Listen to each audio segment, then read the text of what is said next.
नमस्कार। मैं डॉक्टर रमानिवास शर्मा रमन अपने यूट्यूब चैनल पर साइंस और टेक्नोलॉजी का कॉम्पिटिटिव सेशन लेकर के बच्चों आपके सामने बायोलॉजी के सेशन में आज टिश्यू के पार्ट 6 को लेकर के बच्चों आपके सामने ऊतकों का यह छठवां सेशन एनिमल टिश्यू और एनिमल टिश्यू का ये जो पार्ट है वो तंत्रिका ऊतक और इस तरह से ये तीसरा ऊतक होगा और एक बचेगा कनेक्टिव टिश्यू जिसको अगले सेशन में हम आपके सामने लाएंगे। आज बात करेंगे तंत्रिका ऊतक की। तंत्रिका ऊतक की शुरुआत करें उसके पहले तंत्रिका सिस्टम को या नर्वस सिस्टम को समझना भी जरूरी है।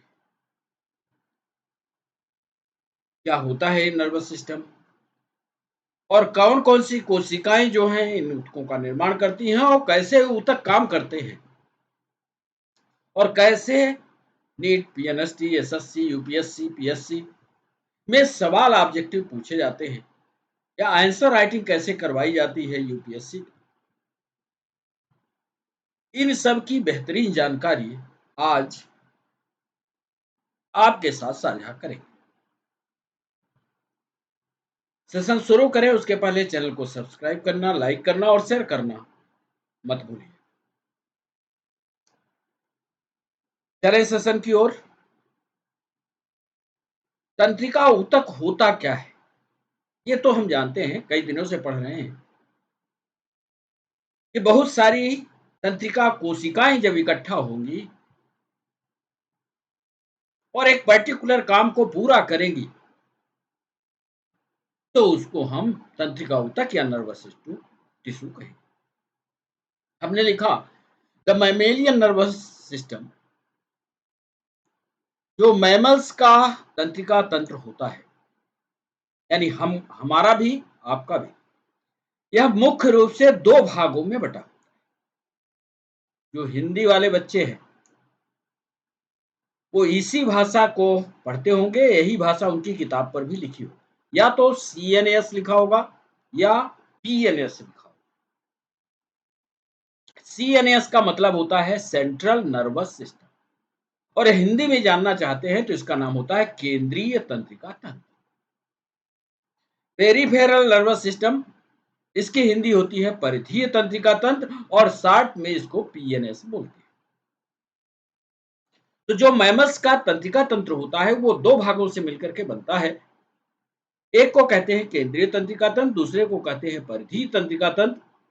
केंद्रीय तंत्रिका तंत्र दो चीजों से मिलकर के बनता है और ये पीएससी ने सवाल पूछा कि केंद्रीय तंत्रिका तंत्र में मुख्य रूप से कौन कौन से भाग शामिल हैं। तो याद करिएगा केंद्रीय तंत्रिका तंत्र में दो प्रमुख भाग शामिल होते हैं।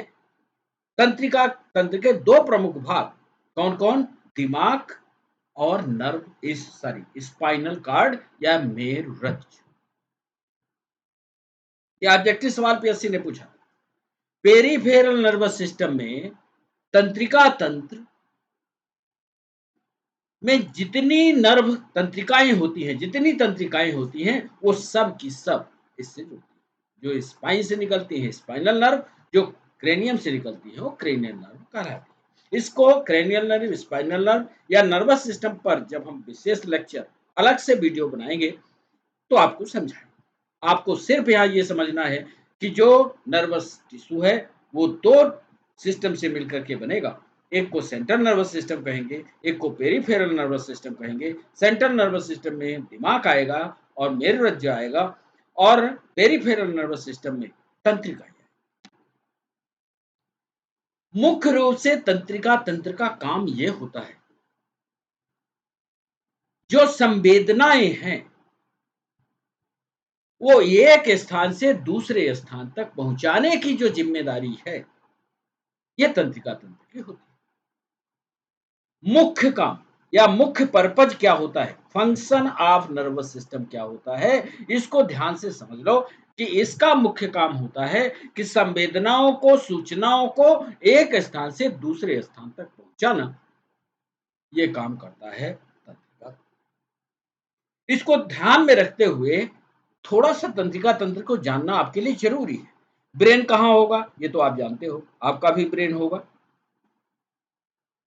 ये खोपड़ी में ऊपर वाला हिस्सा होता है। कभी ना कभी ब्रेन हमने आपको पढ़ाया होगा, भले वो अनअकैडमी पर पढ़ाया हो, यूट्यूब पर पढ़ाया हो, ऑफलाइन पढ़ाया हो, ऑनलाइन पढ़ाया हो, किसी तरह से ब्रेन पढ़ाया होगा। नहीं पढ़ाया होगा तो नर्वस सिस्टम को हम अलग से पढ़ाएंगे आपको।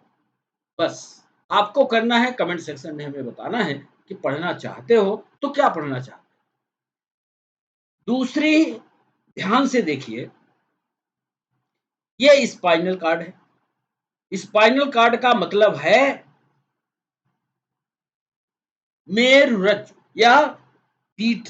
पीठ में एक डंडा लगा होता है जिसको रीढ़ की हड्डी कहते हैं, that is called spinal cord. समझ गया?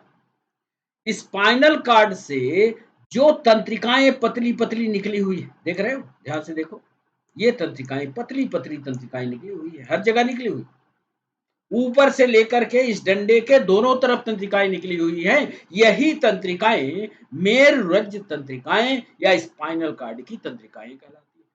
अब आपके सामने सवाल होगा, साहब क्रेनियल नर्व क्या होती है?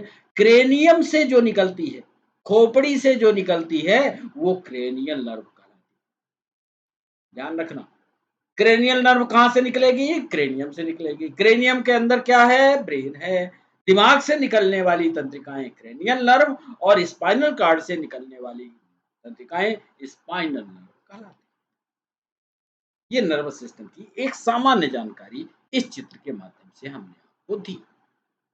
बगल में एक चित्र भी बनाया, और ये जो चित्र है, ये एक तंत्रिका कोशिका की रचना है।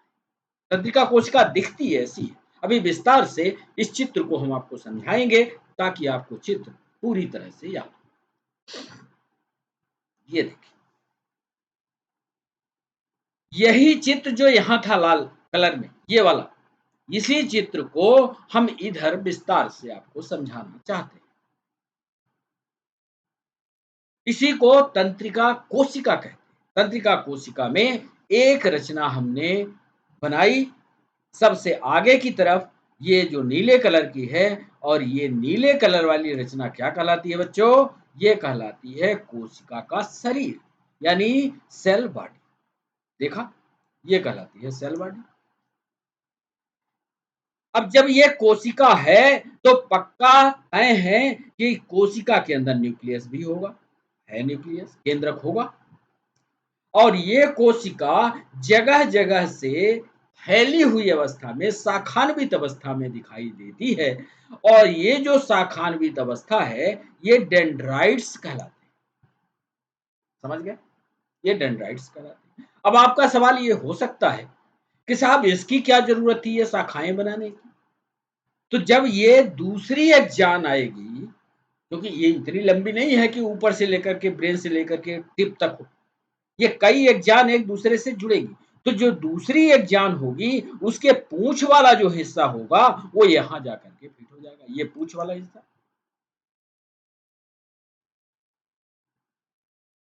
ये है पूंछ वाला हिस्सा। ये पूंछ वाला हिस्सा जाकर के यहां पर जुड़ता है। 3-4 सवाल नीट और पीएनएसटी ने इस पर पूछे, जिसको आगे चल करके हम आपको बताएंगे। ये जो कोशिका है,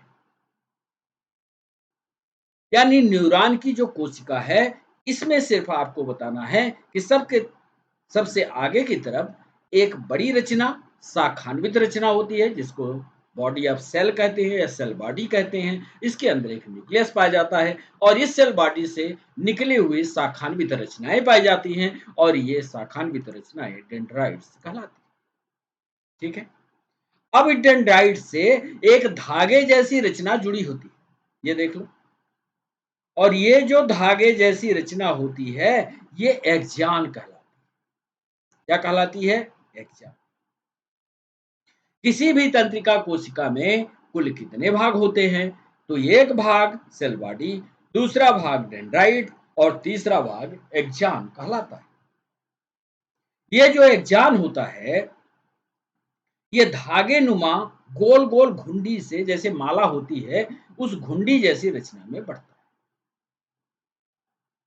तो माला बीच बीच में दबा हुआ मोती की माला हो गई, तो माला हो गई, अब गोल बंटी हो गई, फिर खाली स्थान हो गया, फिर बंटी हो गई, फिर खाली स्थान हो गया, फिर बंटी हो गई।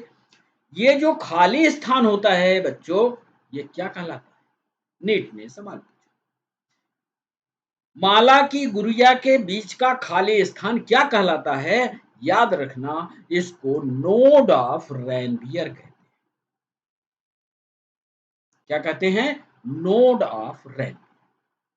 और ये गोल घुंडी यानी माला है, यानी मटर के दाने जैसी जो रचना है, ये कहलाती है स्वान सेल।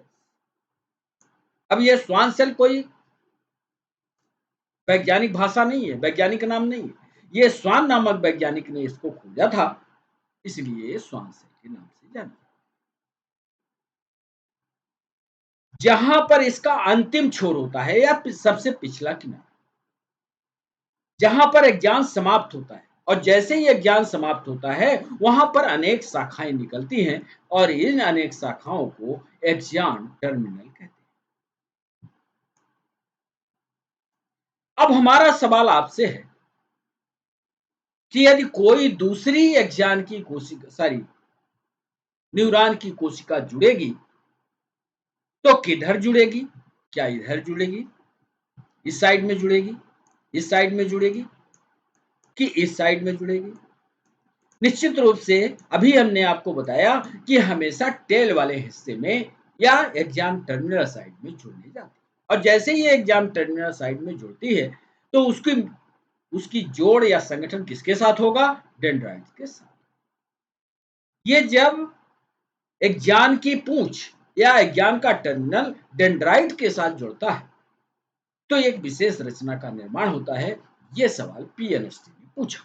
आइए पहले ये थोड़ा नर्वस सिस्टम को, सेंट्रल नर्वस सिस्टम और पेरिफेरल नर्वस सिस्टम को थोड़ा और समझाने के बाद जो सवालों की श्रृंखला है उस पर कौन कौन से सवाल पूछा है ये बाद में बताते हैं। पहले ये समझिए, हमारा जो तंत्रिका तंत्र है, ये तंत्रिका तंत्र दो भागों में बट गया, एक केंद्रीय हो गया और एक परिधीय हो गया। हमने दोनों सवालों को लिखा और दोनों सवालों का उत्तर भी लिख दिया। इसमें सेंट्रल नर्वस सिस्टम का काम क्या है? यह मास्टर कंट्रोल यूनिट है, मतलब मेन कंट्रोल किसके पास होता है? सेंट्रल नर्वस सिस्टम के पास। क्यों?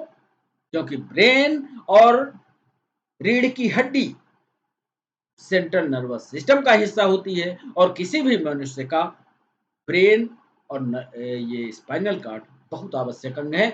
इसीलिए इसको हमने लिखा central nervous system is the body's master control unit.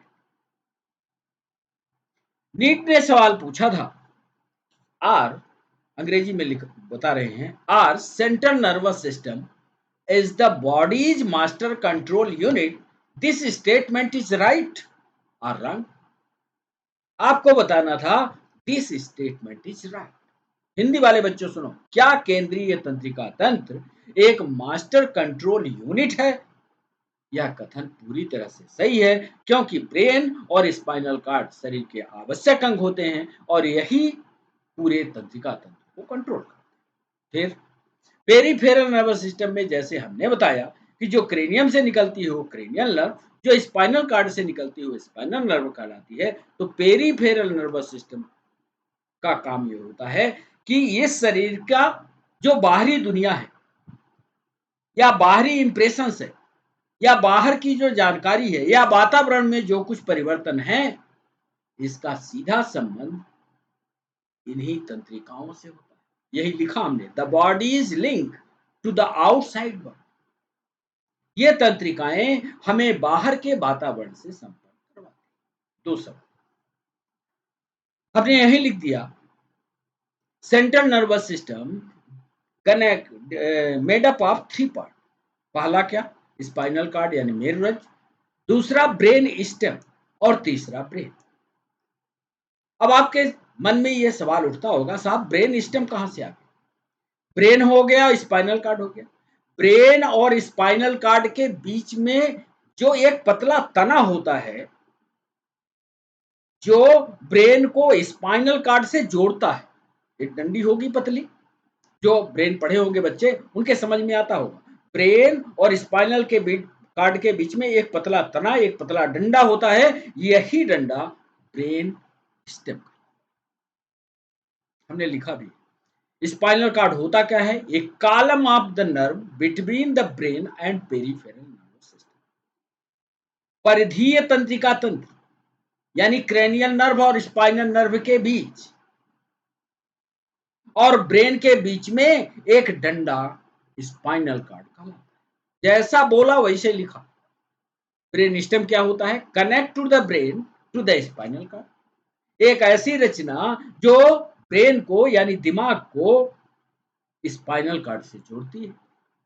और ब्रेन क्या होता है? ये तो सभी बच्चे पढ़े होंगे कि ब्रेन हमारा 3 भागों से मिलकर के बनता है, फोर ब्रेन, मिड ब्रेन और हाइंड। हाइंड ब्रेन पश्च मस्तिष्क, मिड ब्रेन मध्य मस्तिष्क और फोर ब्रेन अग्र मस्तिष्क कहलाता है। ऑब्जेक्टिव में ऐसे सवाल बनेंगे। पेरिफेरल नर्वस सिस्टम 2 प्रकार का होता है। अब इसको थोड़ा गंभीरता से समझिएगा। यहाँ पर 2-3 सवाल पीएनएसटी, नीट और यूपीएससी ने पूछे। पहले समझ लीजिएगा, फिर हमारे सवाल का जवाब दीजिए। नर्वस सिस्टम पेरिफेरल यानी परिधीय तंत्रिका तंत्र 2 तरह का, एक कहलाता है ऑटोनॉमिक और एक कहलाता है सोमैटिक। ऑटोनॉमिक नर्वस सिस्टम का मतलब होता है स्वायत्त तंत्रिका तंत्र। स्वायत्त मतलब जो स्वतंत्र, जिस पर किसी का कंट्रोल ना हो। और सोमैटिक नर्वस सिस्टम ऐसा नर्वस सिस्टम जिस पर कंट्रोल किया जा सके। कैसे? ऑटोनॉमिक नर्वस सिस्टम में रेगुलेट इनवॉलेंटरी बॉडीली प्रोसेस, अनैच्छिक कार्य जितने होते हैं शरीर के अंदर। अब आप अंदाजा लगा लीजिए कि आपके शरीर के अंदर ऐसे कौन कौन से काम हैं जिस पर आपका कंट्रोल नहीं है। बताइए, वो सारे काम ऑब्जेक्टिव में सवाल पूछा है, वो सारे काम कौन कौन से हैं? जैसे आपका हार्ट रेट, कितने बार हार्ट हार्ट धड़केगा ये आप नहीं तय करते। श्वसन की प्रक्रिया क्या आप कंट्रोल करते हो? पाचन की प्रक्रिया क्या आप कंट्रोल करते हो? प्यूपिल कॉन्ट्रैक्शन, आंख का सिकुड़ना और फैलना या पलकों का गिरना, क्या आप कंट्रोल करते हो? ये सब कुछ ऑटोमेटिकली प्रक्रिया चलती है। सही है। Somatic nervous system carries sensory information from sensory organ to the central nervous system and relays motor command to muscles. Control the voluntary movement. जो सोमैटिक नर्वस सिस्टम होता है, ये संवेदनाओं को संवेदी अंगों के माध्यम से केंद्रीय तंत्रिका तंत्र को देता है। संवेदी अंग कौन कौन से हैं बच्चों? इसका भी अलग से वीडियो बनाना पड़ेगा। संवेदी अंग है आंख, कान, नाक, त्वचा, ये है संवेदी अंग। संवेदना कैसे लोगे? जैसे एक दिन आप सड़क पर निकल रहे थे, आपकी आंखें घूम रही थी चारों तरफ और सामने एक दुकान में एक अच्छी खास प्रकार की मिठाई दिख गई आपको। तो आंखों ने क्या संवेदना पाई? क्या ताकत है मिठाई की, क्या स्वादिष्ट होगी मिठाई, जेब में तो पैसे हैं नहीं, क्यों वो वाली मिठाई खरीदे? तो ये जो संवेदना थी, ये किसके पास गई? सेंट्रल नर्वस सिस्टम के पास। अब वो दिमाग लगाएगा, इच्छा तो बहुत है, अच्छी वाली मिठाई है, पर बंदे जेब में पैसा नहीं है, यानी मिठाई खरीद नहीं सकते। यदि ये मैसेज कर देता सेंट्रल नर्वस सिस्टम कि जेब में पैसा है, तो आपका डायरेक्शन, आपका मूवमेंट, आपकी मसल्स जो ऐच्छिक मसल हैं, वो आपको पैर को दुकान की तरफ मोड़ देती और आप चले जाते मिठाई खा। अक्सर फुल्की खाने वाले ऐसे ही करते हैं, क्योंकि कम पैसा लगता है। तो फुल्की खाने वाले क्या करते हैं, फुल्की का ठेला दिखा, उधर बढ़े और सीधे गपा गप अड़ा गड़ा पानी जो होता है वो सारा पी लेते, बहुत आनंद आता है। सेंट्रल नर्वस सिस्टम तब भी विचार करता है, सेंट्रल नर्वस सिस्टम मतलब ब्रेन ये सोचता है, लेकिन स्वाद जो है उस पर भारी पड़ जाता है। हालांकि सेंट्रल नर्वस सिस्टम सोचता है कि हम गंदी चीज ना खाएं, और स्वाद भारी पड़ता है।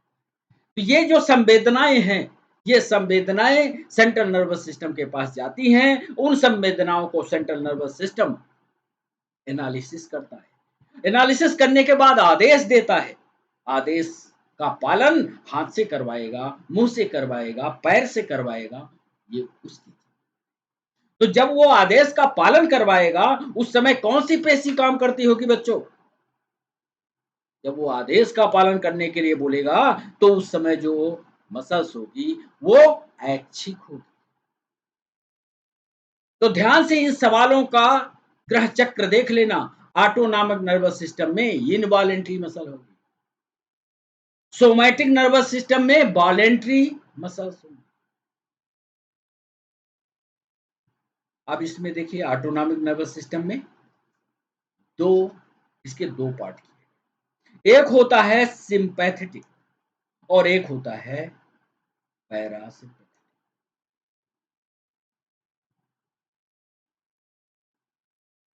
सिंपैथेटिक का मतलब होता है, सिंपैथी जानते हो ना, संवेदना, सिंपैथी दिखा दे, किसी को चोट लग जाए तो उसके पास जा करके उसको ढाढ़स बंधा दो, वो सिंपैथी, वही सिंपैथी।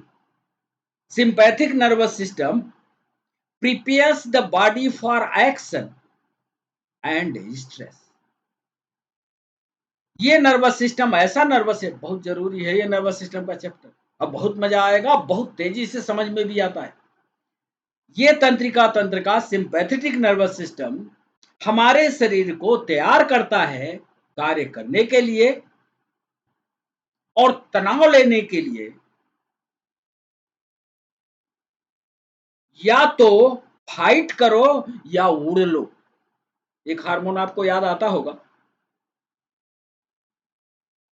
जो किडनी के ऊपर एड्रीनलिन हार्मोन बनाता है, इमरजेंसी हार्मोन कहलाता है। वो उसका काम ही है फाइट और फ्लाइट, लड़ो या उड़ो। याद आया? ये जो फंक्शन है ये किसका होता है? Sympathetic nervous. पैरासिम्पैथेटिक का calm the body and help the body to conserve energy। Parasympathetic का मतलब होता है अपने शरीर की ऊर्जा को सुरक्षित कर रखना, अथवा अपने शरीर की ऊर्जा को संरक्षित करना, या अपने शरीर में ऊर्जा को बचाना। समझ लेना, दोनों बड़े इंपॉर्टेंट सिस्टम है ये। हालांकि इसका भी नर्वस सिस्टम का हम अलग से वीडियो बना करके आपको पढ़ाएंगे। सिंपैथेटिक नर्वस सिस्टम में एक्शन में शरीर आएगा, तनाव में आएगा, आप कुछ क्रिया करने के लिए तैयार हो जाए। जैसे जहां से हम क्लास को लाइव कर रहे हैं वो चारों तरफ से बंद है, पूरा स्टूडियो, जहां से अचानक एक ही रास्ता है और जो रास्ता खुले उस रास्ते से अचानक शेर आ जाए, कोई रास्ता हमारे भागने के लिए नहीं। अब जब शेर आएगा तो हमारे पास दो ऑप्शन बचते हैं, या तो उस शेर से, क्योंकि हम तनाव में आएंगे, तनाव में आए कैसे, डरेंगे क्योंकि अब ये खाएगा ही, क्योंकि हमारे भागने के लिए रास्ता नहीं है।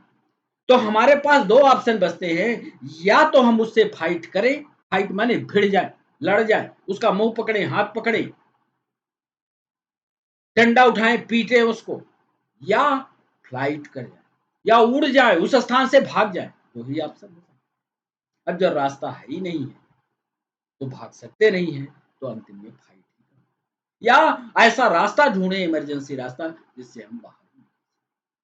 तो सिंपैथेटिक नर्वस सिस्टम का इस पर बहुत सारे सवाल बनेंगे। Sympathetic nervous system prepare the body for action and stress, this is called fight और flight. Parasympathetic nervous system it conserve energy, ये शांत भाव से अपने शरीर में ऊर्जा का संरक्षण।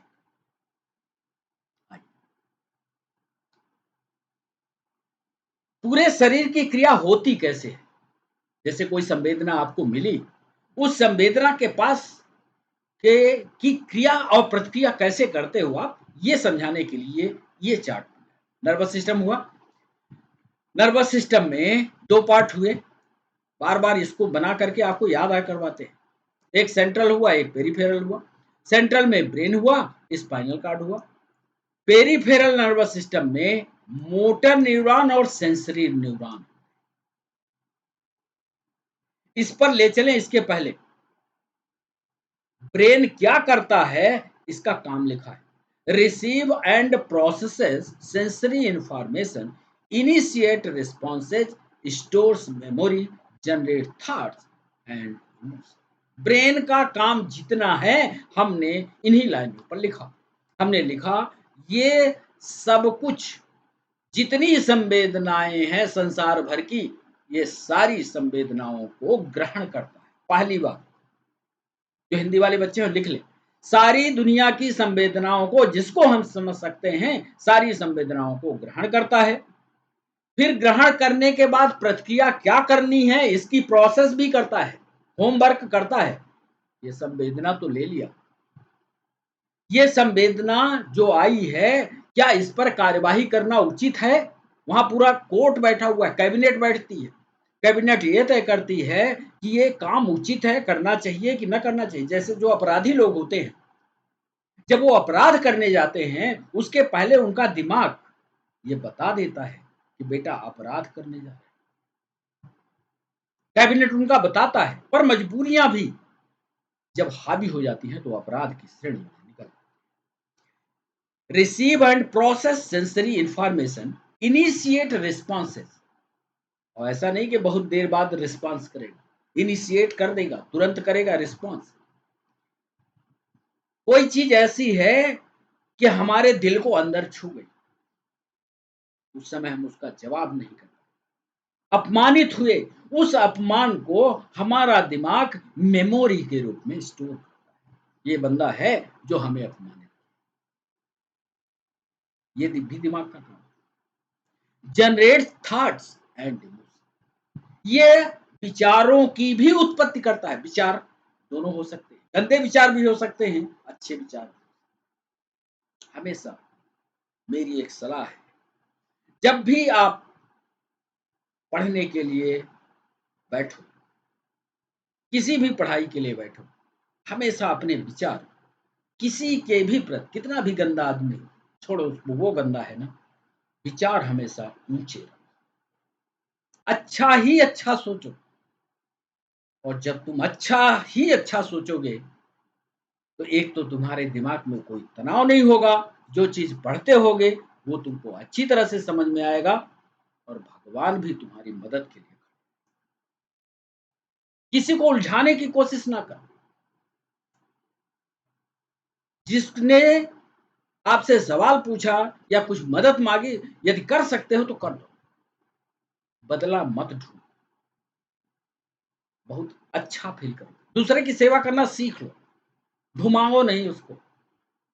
यदि किसी की मदद होती है आपके बोलने से, आपके समझाने से, आपके चलने से, या आपके 10 रुपए खर्च करने से, करो। ये मेरी सलाह है, भविष्य में आपको काम आएगी। और जब आप किसी की सेवा करोगे, बहुत अच्छा महसूस, बहुत अच्छी नींद आएगी, बहुत अच्छे नागरिक बनोगे, और पूरे जीवन खुशहाल। क्योंकि विचार अच्छे ही होने चाहिए, दिमाग में जब भी चले विचार अच्छे होने चाहिए। एंड इमोशन, और हर प्राणी के प्रति आपके भावनाएं अच्छी हो, दयालुता का भाव हो, ऐसे दिमाग को अपने विकसित। ऐसा नहीं कि मान लीजिए किसी दिन बंदर आए आपकी छत पर, आपने कुछ फैलाया था, वो सब खा गए, आपने डंडा उठाया, एक बंदर का बच्चा मिल गया, उसी को पीट दिया। नहीं, इमोशन कीजिए, आपका बहुत नुकसान नहीं होगा, उतना नहीं खाओगे तो मन नहीं जाओगे। इमोशन रखो, दया का भाव रखो, अच्छे बनो। ये है ब्रेन का काम। जब कभी ब्रेन पढ़ाएंगे तो ब्रेन की एक एक स्टेप आपको समझाएंगे कितना महत्वपूर्ण है ब्रेन हमारा।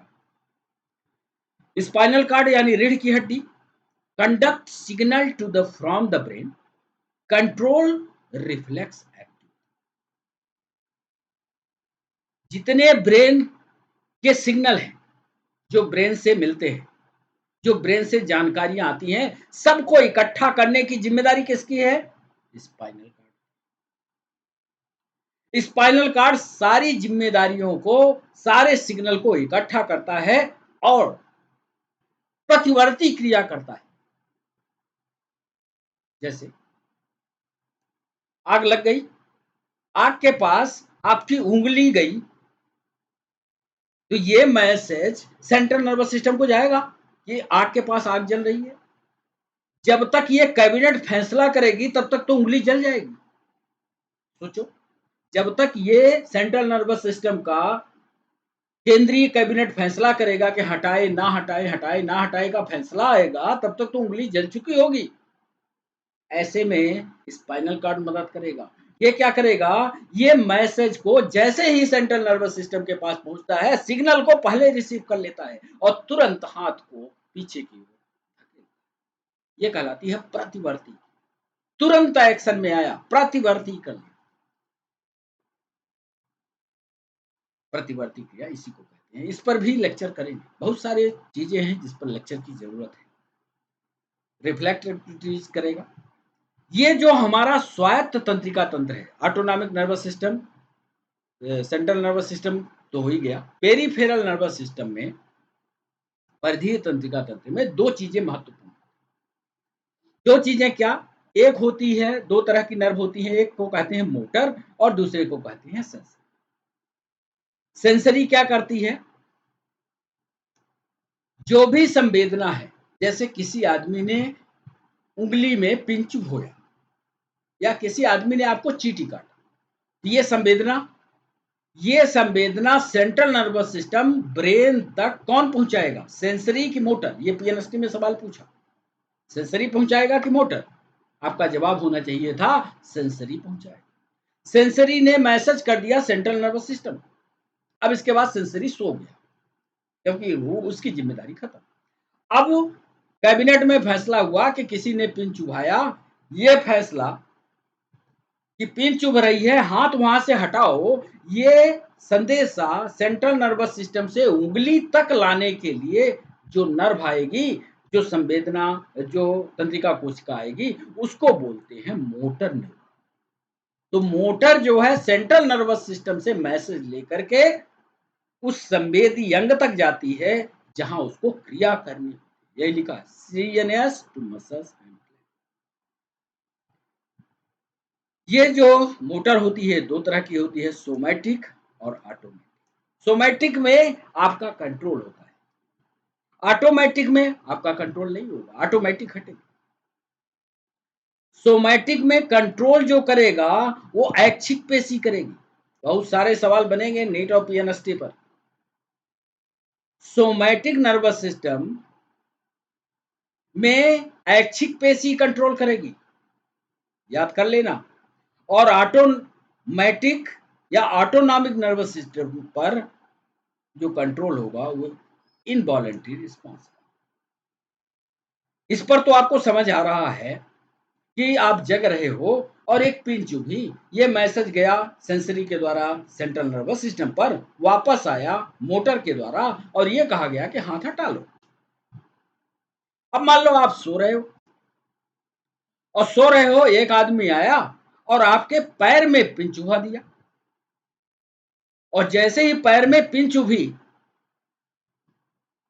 वैसे पैर, आप सो रहे हो तब भी पैर पीछे हट गया। उस समय कौन सी मसल काम की?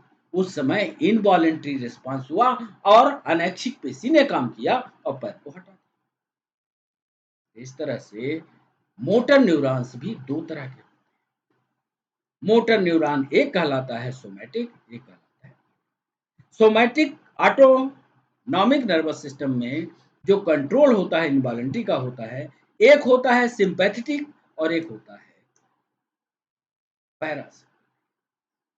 सिंपैथेटिक में फाइट करो या फ्लाइट करो, या तो जग जाओ भाई, पिन चुभ रही है पैर में, या तो जग जाओ, भाग जाओ वहां से, या सुरक्षा करो अपनी, जो पिन आपके सुई चुभ रहा है और नहीं कर पाते हो तो उड़ जाओ वहां से, भाग जाओ। और पैरासिम्पैथेटिक अच्छे से रेस्ट में चले जाओ, एनर्जी कंजर्व करो, आराम करो। दोनों तरह से ये ग्राफ बहुत जरूरी है आपके लिए, जो खासकर नेट की तैयारी कर रहे हैं। सेंसरी न्यूरॉन और मोटर न्यूरॉन का अलग अलग से चित्र भी बनाया। ये देखिए, ये संवेदी है, देख लो। संवेदी न्यूरॉन्स में और मोटर न्यूरॉन में अंतर दिख रहा है क्या?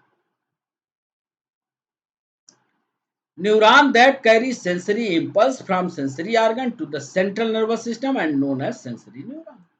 ये तो उधर भी बता दिया। सेंसरी क्या हो गई? ये संवेदी अंगों से प्रेरणाओं को केंद्रीय तंत्रिका तंत्र यानी मस्तिष्क और मेरुरज्जु तक पहुंचाती है। पहुंचा दिया था। ये केंद्रीय तंत्रिका तंत्र से प्रतिक्रियाओं को अपवाहक अंगों, ग्रंथियां, पेशियां आदि को पहुंचाती हैं। ये भी उधर पढ़ा दिया। लेकिन इसकी संरचना में सेंसरी और मोटर में थोड़ा अंतर है। ये देखिए, यहां पर सेल बॉडी लगती है, सेल बॉडी यहां पर लगती है। सेल बॉडी के साथ यहां पर जो ब्रांचेज निकलती हैं ये डेंड्राइट्स, देख लो, ये डेंड्राइट्स, और ये एक जान का अंतिम छोर, यहां से इसका कनेक्शन होता है। जबकि मोटर न्यूरॉन्स में कोशिका बड़ी होती है, सेल बॉडी बड़ी होती है जैसे सामान्य, तो थोड़ा अंतर है इसको। सामान्य रूप से जो हिंदी वाले बच्चे हैं वो इस चित्र का को देख करके समझ सकते हैं कि वही चीज लिखा है। ये सेल बॉडी हो गई, कोशिका काय जिसको कहते हैं, ये डेंड्राइट्स हो गए, ये न्यूक्लियस यानी केंद्रक हो गया, ये हेक्सान यानी तंत्रिकाक्ष हो गया, तंत्रिका का अंतिम सिरा हो गया जहां से आकर के दूसरी चीज, और यह तंत्रिका ऊतक की इकाई भी है, या नर्वस सिस्टम की यूनिट यदि पूछा जाए तो न्यूरॉन। डेंड्राइट और एक्जान में, यानी ये जो पतले पतले दिख रहे हैं ना, ये डेंड्राइट और एक्जान में अंतर क्या है, ये इस पर 3-4 सवाल पीएससी ने भी, नीट ने भी, पीएनएसटी ने पूछे। सारे प्रश्नों को ऐसे टू दी पॉइंट हमने लिख दिया है। डेंड्राइट जो होते हैं अपेक्षाकृत छोटे हैं, ये देख लो, छोटा है इसकी तुलना में, ये तो लंबा है, ये अपेक्षाकृत छोटा है। संख्या में एक या अधिक हो सकते हैं, सही है, 1 2 3 4 5 6 संख्या में ज्यादा है। आधार पर मोटे और सिरों पर पतले हैं, ये देखो आधार इनका, ये आधार है, आधार मोटा है और इधर पतला पतला। एक जान सदैव एक, काफी लंबा, काफी लंबा, लगभग समान मोटाई का बेलनाकार प्रबल, लगभग समान मोटाई का बेलनाकार। ये सेल बॉडी के पास या कोशिका काय के पास इकट्ठे होकर एक गुच्छा बना देते हैं, ये दूसरे पॉइंट में लिखा, झाड़ी नुमा।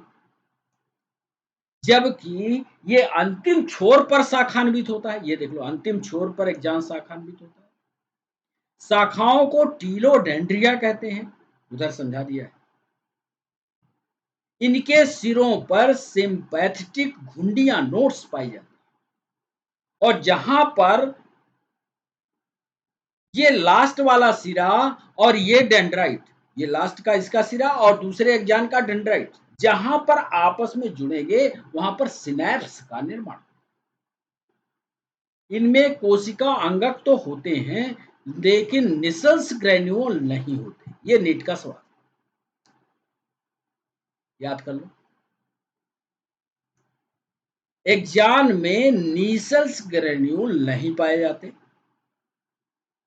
जबकि डेंड्राइट में कुछ विशेष प्रकार के रचनाएं हैं जिनको नेसल्स ग्रेन्यूल कहते हैं, वो पाए जाते हैं। इनके ये प्रेरणाओं को ग्रहण करके साइटान को और फिर AFF प्रबंध को देते हैं। ये क्या करते हैं, ये यहां से मैसेज को कन्वे करते हैं डेंड्राइट्स, फिर इसको देंगे, फिर इसको देंगे, फिर ये आगे की तरफ बढ़ाएंगे।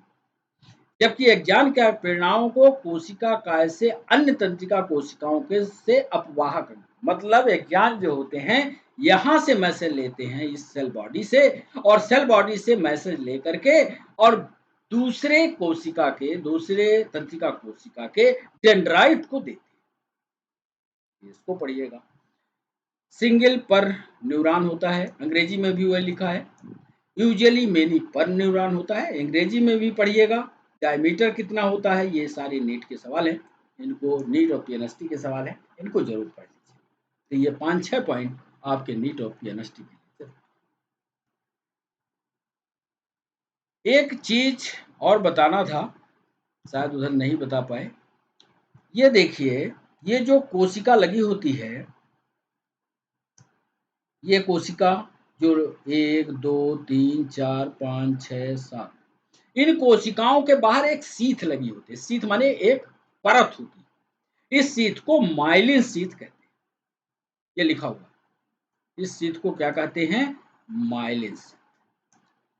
बच्चों यह बताओ, क्या आप माइलिन शीथ के बारे में जानते हो? क्या होता है माइलिन शीथ?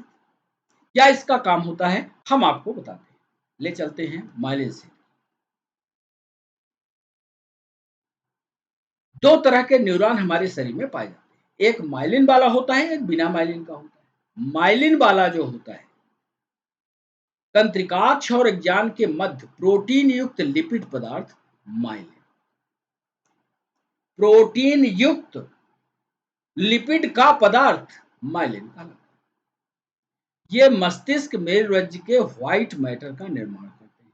ये भी पहला सवाल, दूसरा सवाल नीट, पीएनएसटी, यूपीएससी के सवाल है।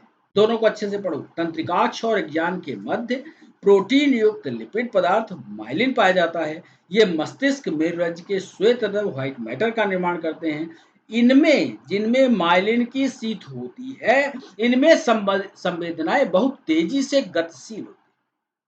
अधिकांशतया केंद्रीय तंत्रिका तंत्र तथा परिधीय तंत्रिका तंत्र का निर्माण यही करते हैं, जिसमें शीथ और जिसमें शीथ नहीं होती।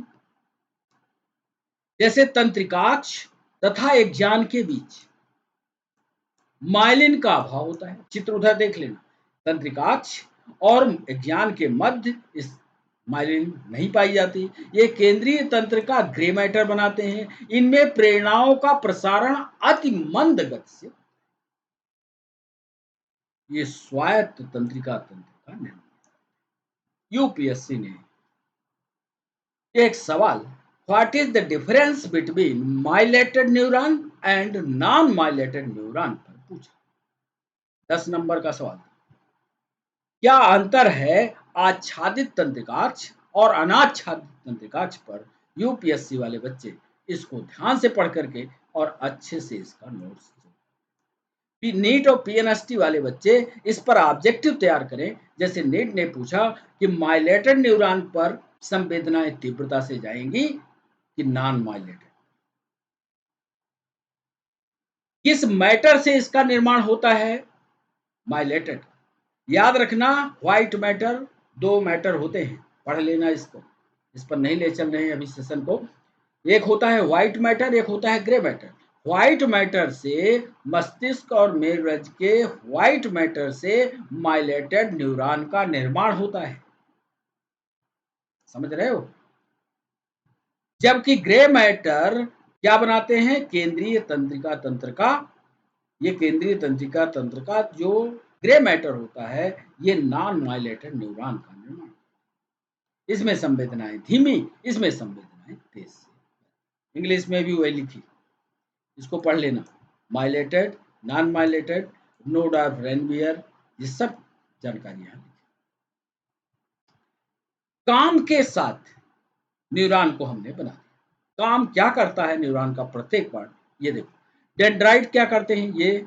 ये तो आप समझ रहे हो, सेल की बॉडी हो गई, ये नाभिक हो गया, ये डेंड्राइट हो गया, ये एक्सॉन का पूरा डंडा हो गया, ये एक्सॉन टर्मिनल हो गया। इसके बाहर माइलिन की शीथ लगी होगी, बीच बीच में जो गड्ढे हैं वो नोड ऑफ रेनबियर का। अब इनको काम कैसे याद करो, ये ऑब्जेक्टिव में पूछता है। इनके काम कैसे याद करो? पहले डेंड्राइट का काम लिख दिया। Dendrite receive signal from others, अन्य कोशिकाओं से जो संवेदनाएं आ रही हैं उनको ग्रहण करने की जिम्मेदारी किसकी? डेंड्राइट्स। समझ गए? विभिन्न कोशिकाओं से संवेदनाओं को ग्रहण करना किसकी जिम्मेदारी? डेंड्राइट्स की। डेंड्राइट्स इन संवेदनाओं को कहां भेजेगा?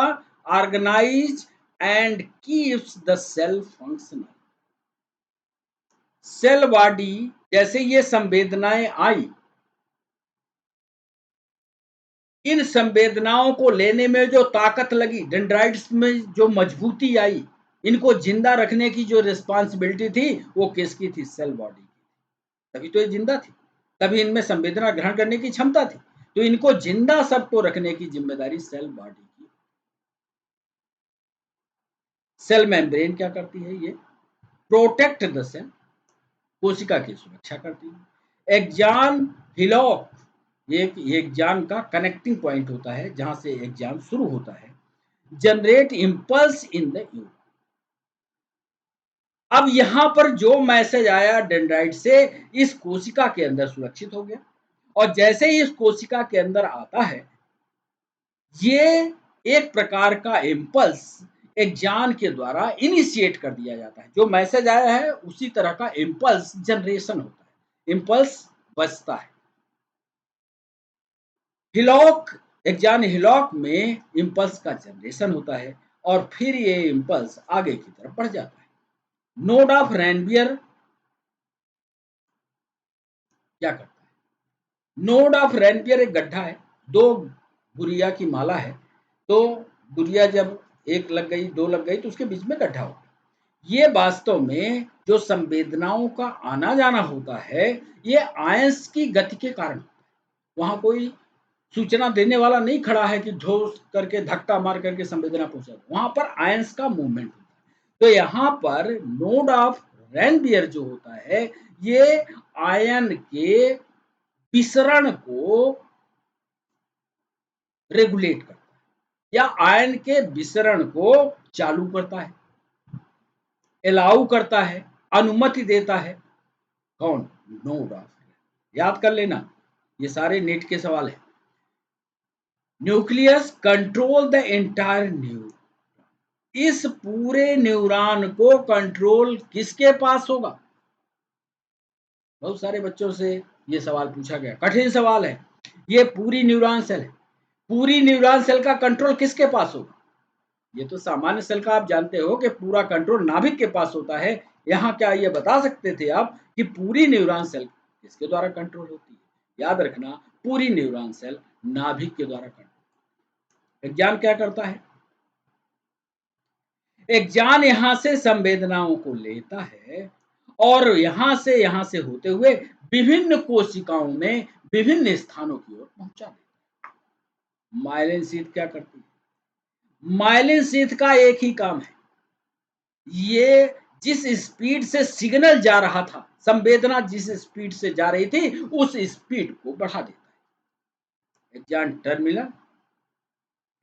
टर्मिनल का काम होता है कि ये दूसरी एक्जान सॉरी दूसरे न्यूरॉन के साथ कनेक्शन स्थापित कर ले, और एक लंबी रेस का रास्ता बना ले, एक पटरी बना ले, जहां से संवेदनाएं लगातार सेंट्रल नर्वस सिस्टम को चली। ये पार्ट्स ऑफ न्यूरॉन विथ।